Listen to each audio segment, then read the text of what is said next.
So everyone welcome to today's episode. आज मेरे साथ एक बहुत ही स्पेशल गेस्ट है जो एक्स स्पेशल फोर्सेस में काम करते थे, कौशलेंद्र सिंह। हाय सर, कैसे हैं आप? जय हिंद। बहुत बढ़िया सर, मुझे बहुत अच्छा लगा मिलके आपसे। मेरे को इनफैक्ट जब आपने यस बोला कि मैं पॉडकास्ट करूंगा तो मैं काफ़ी एक्साइटेड हो गया। तभी मैं कश्मीर में था। मैं जानना चाहूँगा कि आप पैरा एसएफ में आए कैसे, which is one of India's most toughest regiment इसमें एंट्री करना। तो कैसे आपने डिसाइड किया कि आपको ये ज्वाइन करना है? एक्चुअली फौज में मैं ऑलरेडी आ चुका था। 2004 में मैं कमीशन हुआ था और मैं कमीशन हुआ था 19th बटालियन राजपूताना राइफल्स में। ओके। उस समय जब एकेडमी में आप होते हैं तो आपको पता नहीं होता है, एंड मैं पहला बंदा था अपनी फैमिली से जो फौज में आया। तो मेरे को ऐसा नहीं पता था कि क्या रेजिमेंट का कॉन्सेप्ट है, कितना कैसे। तो जो आपको अच्छा लगता है या एकेडमी में जो इंस्ट्रक्टर होते हैं वो जो आपको अच्छा लगने लगता है तो आपको लगता है कि हाँ ये अच्छी रेजिमेंट होगी, इसमें जाते हैं। तो मेरे इंस्ट्रक्टर होते थे, एक राजेश सर थे, देन सर्वेश सर थे।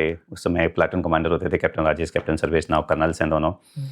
तो वो राजपूताना राइफल्स के थे। मैंने उनको देखा, मैंने ऑप्ट कर लिया Rajputana rifles. And Rajputana rifles oldest rifle regiment है इंडियन आर्मी की। ओके।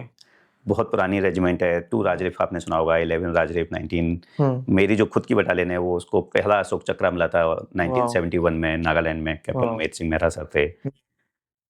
वहाँ आया, वहाँ पे काम किया, फिर वहाँ से आसाम राइफल चला गया वो फील्ड टू फील्ड वॉलंटियर करके।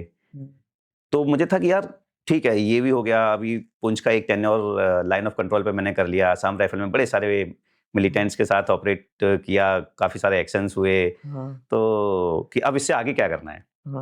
तब तक समझ में आया था कि जो पैरासूट रेजिमेंट है, स्पेशल फोर्सेस है, मैरून बेरे आपने देखा होगा कि लाल रंग की एक मैरून बेरे पहन के लोग रहते हैं, कि ये बड़े अलग होते हैं एंड कुछ है खास। तो मैंने कहा इसको ट्राई करते हैं। तो एक नई यूनिट रेज हो रही थी 23 पैरा एसएफ, और मैंने उसके लिए वॉलंटियर किया। तो प्रोबेशन होता है हर एसएफ में आने से पहले। खास बात क्या होती है? खास बात ये होती है कि आप जब आर्मी में आते हो, आप जब कमीशन होते हो आईए में से, या कोई जब जवान ट्रेनिंग करके खत्म करता है तो वो एक यूनिट में चला जाता है। आप इन्फेंट्री की किसी भी रेजिमेंट में जा सकते हो, आप एएससी में जा सकते हो, आप टैंक आर्मर्ड में जा सकते हो, आप आर्टिलरी में जा सकते हो, किसी भी रेजिमेंट में जा सकते हो। बट पैरासूट रेजिमेंट में आने के लिए या आपको मैरून बेरे पहनने के लिए आपको एक वॉलंटियर फॉर्म भरना होगा। मैं वॉलंटियर फॉर्म भर रहा हूँ कि मैं इस रेजिमेंट में आना चाहता हूँ, और अगर कोई भी नुकसान होता है मेरा, या मतलब मुझे कोई भी चोट लगती है, कुछ भी होता है, तो उसके लिए मैं कुछ क्लेम नहीं करूँगा। तो मैं वॉलंटियर में भी तो वही बात होगी। हाँ, बट इसमें आप एक अलग से वो करते हो। एक और बार देते हो लिख के। फिर आपका 3 महीने का प्रोबेशन होता है। ठीक है, 3 महीने का प्रोबेशन होता है। मतलब मान के चलिए कि अगर 10 ऑफिसर्स आए हैं तो उनमें से एक ऑफिसर सेलेक्ट होगा, एंड अगर 50 या 100 जवान आए हैं तो 20 या 30 जवान ही सेलेक्ट एकदम छांटते हैं लोग। हाँ, तो वो छांटते हैं। पहले कोशिश करी जाती है कि आपको किसी तरह से कन्विंस कर दिया जाए कि नहीं, ये जगह अच्छी नहीं है, मेरे को यहाँ से वापस जाना है।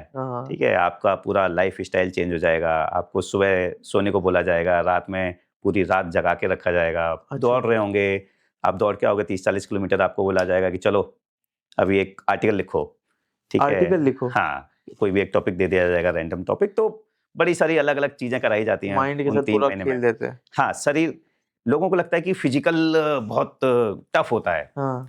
मेरा ये मानना है कि फिजिकल से ज्यादा माइंड है, या माइंड से टफ होता है। मेंटल सेटअप देखते हैं हम लोग कि ऐसा तो नहीं है कि जब प्रेशर आएगा तो ये बंदा ब्रेक हो जाएगा, बिकॉज फिजिकली आप इम्प्रूव हो जाओगे। एक बेसिक स्टैंडर्ड होना चाहिए आपका। बेसिक अगर है तो उसको मैं इम्प्रूव कर लूंगा बाद में। लेकिन मेंटल अगर आप वीक हो तो एसएफ की टीम लेके जब आप जाओगे, 4 या 6 बंदों की टीम के साथ जब आप ऑपरेट करोगे, तो उस समय उन सब लोगों की जिम्मेदारी, एक होता है ना, एक ड्यूटी होती है, एक रिस्पॉन्सिबिलिटी होती है। ड्यूटी है कि मेरी सुबह 6 बजे से 10 बजे तक की ड्यूटी थी, या मेरे को यहाँ जाना था, वो मेरी ड्यूटी थी। कुछ ड्यूटी होती हैं कि अगर नहीं हुआ तो मेरे को सजा मिलेगी, या ठीक है कुछ पनिशमेंट मिलेगा। जब जिम्मेदारी आ जाती है तो बोझ थोड़ा ज़्यादा बढ़ जाता है। एज एन ऑफिसर जब आप एक टीम को लेके जा रहे हो तो उन सभी लोगों की जिम्मेदारी भी आपके ऊपर है। तो जान जाने की जिम्मेदारी है, उनकी जान की जिम्मेदारी है। उनकी ऑपरेशन सक्सेसफुल होगा या नहीं होगा उसकी जिम्मेदारी, ठीक है। किसी गलत बंदे को तो आप चोट नहीं पहुंचा दोगे, या ऐसा तो नहीं है कि गलत बंदा फाइट में मारा गया, उसकी जिम्मेदारी। कुछ ऐसा तो नहीं है कि बिकॉज एसएफ वहां ऑपरेट करती है जहां पर ऑर्गेनाइजेशन को या फौज को या देश को लगता है कि भाई यहाँ पे बहुत ज्यादा सेंसिटिव चीजें हैं, देश का खतरा है इसमें, एंड खतरा है, तो आपको यहाँ पे ऑपरेट कराने के लिए एसएफ की टीम लाई जाए या एसएफ लाई जाए। आप अगर पुराने ऑपरेशंस देखोगे, तंगेल में ड्रॉप हुआ था 1971 में, 2 पैरा एसएफ ने ड्रॉप किया था। मंडोल गन रेड पोजीशन हुई थी, 9 पैरा एसएफ ने करी थी।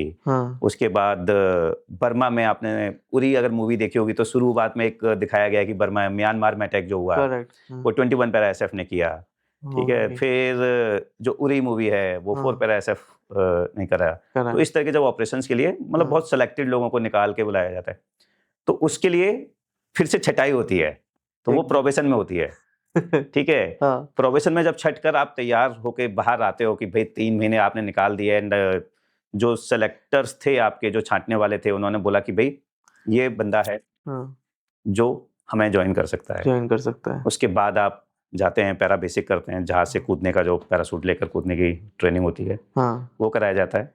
तो आपको मतलब प्रॉपर कुदाते हैं? हाँ, यस। कौन सी हाइट से कुदाते हैं? आपकी शुरुआत होती है 900 फीट से लेकर 900 फीट, 1200 फीट, 1500 फीट, और उसके बाद अगर आप कॉम्बैट फ्री फॉल करने जाते हो तो वहां पर आप 15,000 फीट से लेकर 30,000 फीट तक भी होता है। पैराशूट लेके बोलते हैं कूदो, मतलब वो जो इंडिगो का जहाज बोलता है ना, we are at altitude of 30,000 feet, तो आप उससे भी थोड़े से ज्यादा ऑल्टीट्यूड से कूदते हो। उससे भी ज्यादा? यस। अगर आप कॉम्बैट फ्री फॉलर हैं तो आप 30,000 फीट के आसपास कूदते हैं। तो आपने कूदा है? मैं कॉम्बैट फ्री फॉलर नहीं हूँ, ठीक है, बट मैंने और बहुत सारी जंप्स करी हुई हैं, एंड लगभग सभी तरह के टेरेन में करी हुई हैं, कि हाई ऑल्टीट्यूड में करा हुआ है, अंडमान से आगे किसी आइलैंड पे भी करी हुई हैं, पंजाब साइड में भी करी हुई हैं, कश्मीर साइड में भी करी हुई हैं, तो लगभग सभी टेरेन में जंप करी हुई हैं, दिन में, रात में। एंड जब आप जंप करते हो तो एक होता है कि जब सिविल में आप जंप करते हैं तो जस्ट जंप कर जाते हैं। यहाँ पर आपके पास पूरा आपका बैटल लोड होता है, 20-25 किलो का वजन होता है, आपका हथियार होता है, सब कुछ होता है। प्रॉपर आपको इक्विपमेंट के साथ कूदना है। इक्विपमेंट के साथ कूदना है, बिकॉज आप ट्रेनिंग कर रहे हो कि आप जाएंगे बिहाइंड एनिमी लाइंस। दुश्मन है पाकिस्तान, आप मान के चलिए कि पाकिस्तान के पीछे कोई टारगेट है, 10 किलोमीटर पीछे टारगेट है, एंड आपकी टीम को बताया जाएगा कि आपको वहां जाना है, उस टारगेट को बर्बाद करना है और वापस आना है, ठीक है। तो उस समय क्या होगा कि जहाज से आपको ज्यादा हाइट से जंप कराई जाएगी, और विंड और उसका डायरेक्शन इस तरह से कैलकुलेट किया जाएगा कि किस हाइट से आपको जंप करानी है, और आप उस टारगेट के आसपास जहां पे आपने बताया होगा कि मेरे को लगभग 1 किलोमीटर दूर, 2 किलोमीटर दूर या 5 किलोमीटर दूर ड्रॉप करना है, आप वहां उतरेंगे पैराशूट से, पैराशूट छोड़ेंगे, अपना सारा हथियार और सारा इक्विपमेंट उठाएंगे, एंड देन आप टारगेट की तरफ अपना जाकर अटैक जो भी काम दिया गया है कि किसी पुल को उड़ाकर आना है, किसी पोस्ट को रेड करके आना है, वो करेंगे, एंड फिर वापस एक्सफिल्ट्रेट करेंगे, फिर बाद में तो वो सारी तैयारी कराई जाती है। खतरनाक चीज है।